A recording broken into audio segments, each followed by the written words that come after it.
छठ पूजा। यह पूजा बिहार और झारखंड के लोगों के लिए सिर्फ एक पर्व नहीं है, ये एक इमोशन है। यह एक महापर्व है। हिंदू धर्म के सबसे कठिन व्रतों में से एक माने जाने वाला यह पर्व बेहद लोकप्रिय और दिल को छू लेने वाला होता है। छठ पूजा में सूर्य भगवान और उनकी बहन छठी माता का भी पूजन होता है। छठ पूजा का पहला दिन स्टार्ट होता है नहाय खाए से, जिस दिन घर और रसोई की अच्छे से सफाई करने के बाद सभी जो व्रत करने वाले होते हैं, व्रती होते हैं, चावल, चने की दाल, कद्दू और लौकी की सब्जी खाते हैं। आमतौर पर यह भोजन मिट्टी के चूल्हे पर आम की लकड़ी को जलाकर बनाया जाता है। इस दिन जो व्रत करता है वो एक ही समय भोजन करता है और उनके भोजन करने के बाद ही घर के अन्य लोग भोजन ग्रहण करते हैं। छठ पूजा का दूसरा दिन होता है खरना।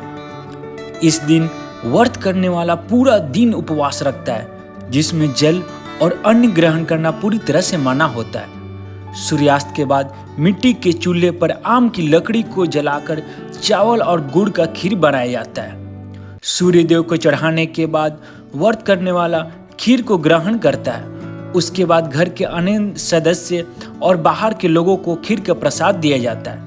इस खीर के प्रसाद को करने के बाद जो व्रत करने वाला होते हैं वो लगभग 36 घंटे का निर्जला उपवास शुरू होता है।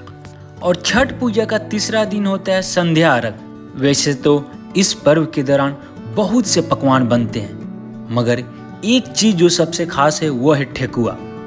छठ का नाम सुनते ही मुंह से ठेकुआ का नाम जरूर आता है, क्योंकि प्रसाद में खास तौर पर इसे रखा जाता है। ठेकुआ को छठी मैया के लिए साथ साथ सूर्य देवता को भी चढ़ाया जाता है। ठेकुआ का प्रसाद गेहूं के आटे, गुड़ और सूजी से बना होता है। यह छठ पूजा के दौरान बनने वाला विशेष पकवान है, जो सभी छठ पूजा बनाने वाले भक्तों के घरों में बनता है। ठेकुआ छठ का विशेष प्रसाद माना जाता है, जिसे खास तौर पर व्रती और उसके घर वाले साथ मिलकर बनाते हैं। इसके बिना छठ की पूजा अधूरी माना जाता है।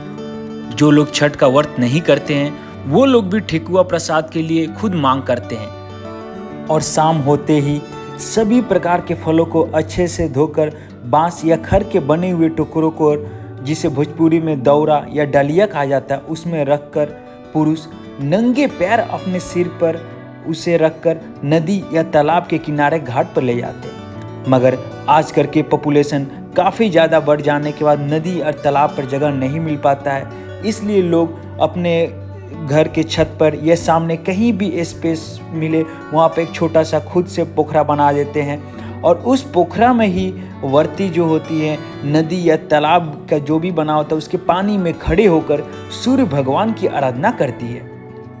सूर्यास्त होने के टाइम के साथ ही बांस या पीतल के सूप में रखे हुए फल और जो ठेकुआ और अन्य सामान होते हैं उनमें उनके साथ सूर्य भगवान को अर्घ दिया जाता है। घर के पुरुष और बच्चे सूप में जो जल होते हैं या फिर कच्चे दूध गिराते हैं और महिलाएं जो होती है बारी बारी से नदी के पानी में खड़े होकर सूर्य भगवान की पूजा करती है। और इस पूरी पूजा के दौरान महिलाएं छठ माँ की पारंपरिक गीत गाती रहती हैं।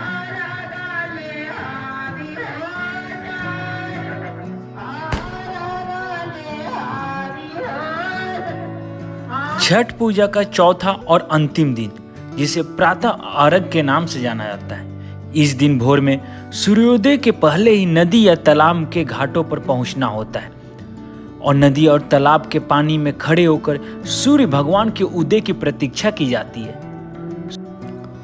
और सूर्य उदय होने के बाद शाम की तरह ही सुबह में भी सूर्य भगवान की पूजा की जाती है और अर्घ दिया जाता है। जो अर्घ देना चाहता है सामूहिक रूप से या एक एक करके आकर सूर्य भगवान को अर्घ प्रदान कर सकते हैं। और अर्घ देने के बाद सबसे अंतिम में हवन किया जाता है। हवन व्रती के साथ साथ जितने भी वहाँ पे उपस्थित लोग हैं वो भी जाकर हवन कर सकते हैं। और कुछ इस तरह से लगभग 36 घंटे का निर्जला उपवास पूरा होता है। व्रती जो होती है कुछ मीठा या फल या जल ग्रहण करके इस व्रत को पूरा करती है और उसके बाद वहाँ घाट पर ही जितने लोग होते हैं उनको प्रसाद खिलाया जाता है और उनमें बांटा जाता है। तो दोस्तों, यह था हिंदू धर्म का सबसे कठोर पर्व माने जाने वाला छठ पूजा।